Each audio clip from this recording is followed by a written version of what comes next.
Welcome back to my channel, Ramir Boulder.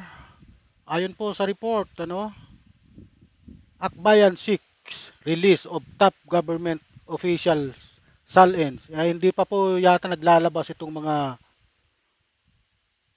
top government official gaya ng presidente, vice presidente, ano, itong mga executive secretary, ano, sa ehekutibo. Wala pa po yatang naglalabas kaya nga pinapanawagan ng akbayan na ilabas na ang kanilang salin. Ayon po sa kanila, I hope they don't wait for the ombudsman to release their salins. We hope to personally make them public. Our top official should set a good example and show their commitment and transparency and accountability. Bakit kaya po kasi pa maglabas ng mga salin itong mga taong to? Alam nyo po, kung talaga pong gusto nyo ng transparency at accountability, kayo mismo, wag na kayong pilitin pa maglabas, from the office of the president hanggang dito sa ano, office of the vice president, executive secretary, lahat po ng secretary maglabas na po kayo nang hindi po kayo pinaghihinalaan. Kung totoong mabuti ang hangarin nyo sa bayan, bakit pa kayo dinidelay-delay nyo yung paglabas nyo ng salin? Ito na nga, nangyari na nung past administration na binigyan ni Samuel Martires ng restriction ang mga paglalabas ng salin. Ngayon, tinanggal ni Ombudsman Rimulya ang mga restriction na yun. Ano pang ginagawa nyo? Maglabas na kayo ng salin nyo nang hindi na nagrarally itong mga taga-akbayan na ito. At saka, di ba, ang gusto nyo transparency? Bakit hindi pa kayo maglabas? Maglabas na kayo. Kasi pati ako gusto kong makita ang salin ni BP Sara ng ating Pangulo, ng Executive Secretary. Ha? Maglabas na kayo. Pinag-uutos ko yan. Okay.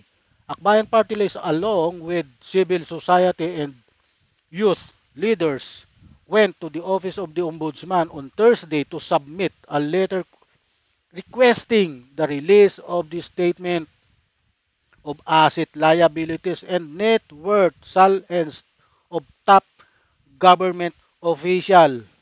Ito top government official. Ha?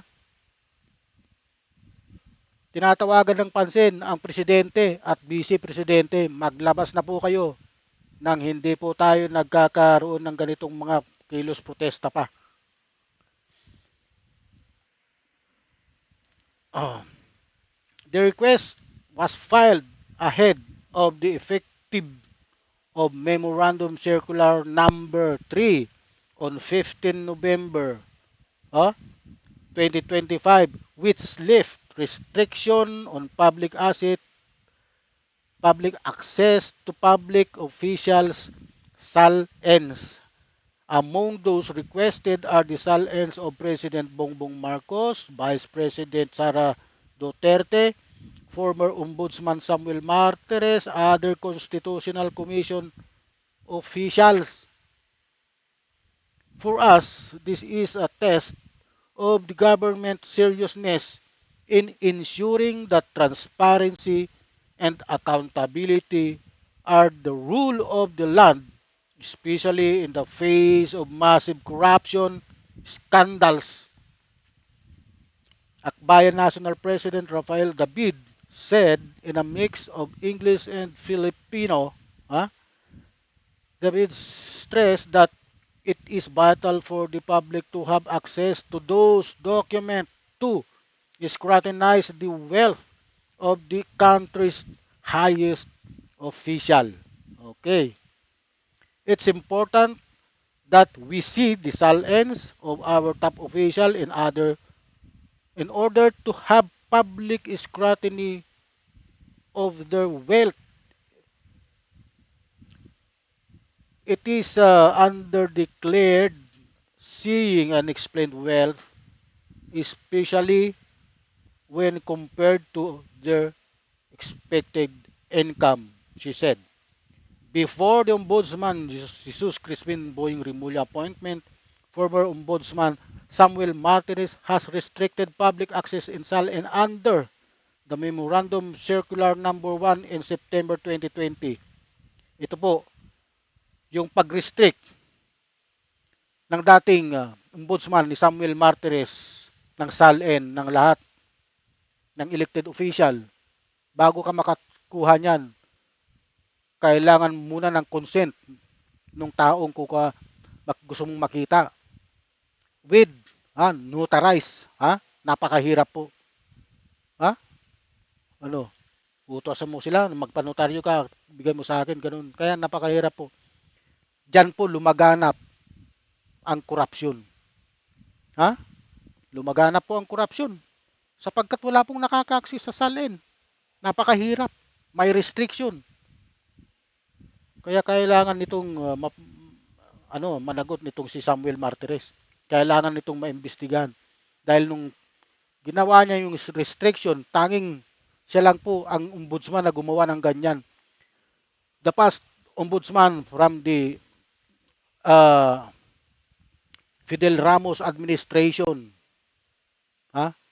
hanggang Pinoy administration, wala pong restriction sa salin. Lahat po yan, binabalita, pinapakita. Pag upo ni Duterte, nakita pa po 2016 kasi si Conchita Morales pa po ang ang ombudsman. Pero nung 2018 na pag-upo ni Samuel Martires, ayan na po, nagkaroon na po ng restriction ng salin. Kaya dito lumakas ang loob ng mga elected official upang gumawa ng mga pagnanakaw sa gobyerno. Kaya tingnan niyo po ang nangyari simula nung ma-restrict ang salin, nagkaroon po ng nakawan na master po nila kung paano magnakaw. Ayan na. Ito na tayo ngayon. Kaliwat ka ng investigasyon.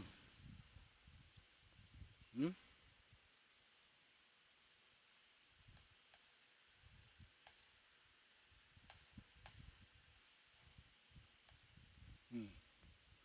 According to Akbayan, they also requested Sal and Martinez to determine whether there are many malicious intent behind his decision to restrict access during his term. Huh? Part of the uh, part of the letter requested to release Sal N of the former Ombudsman Samuel Martinez because he was the one who issued this memo, circular number 1. Maybe he has something to hide. Tama, mayroon siyang itinatago. Meanwhile, the clergy for good governance member Father Robert Reyes echoed Akbayan's call, saying that publicizing the salins of top official would allow citizens to compare their declared wealth with their visible asset. This is the call for the church because the people we serve have nothing and live only to the donation which we give to those who were nothing. Then you'll learn that some officials who don't declare their salins take what they should have been for the poor, Ray said. The group urged concerned officials to release their salin even before the new memorandum takes effect.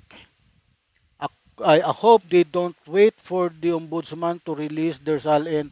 We hope they personally make them public. Our top officials should get good example and show their commitment to transparency and accountability, David said.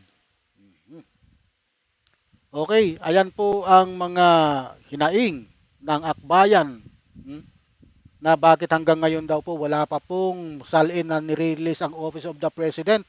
at ang Vice President. Ano? Oh, kasi kung wala talaga kayong itinatago, hindi kayo dapat natatakot na i-release yan. Ibuyang-yang nyo, ibalibag nyo sa taong bayan yung mga salin nyo.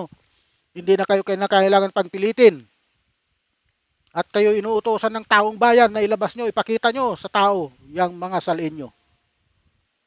That's an order.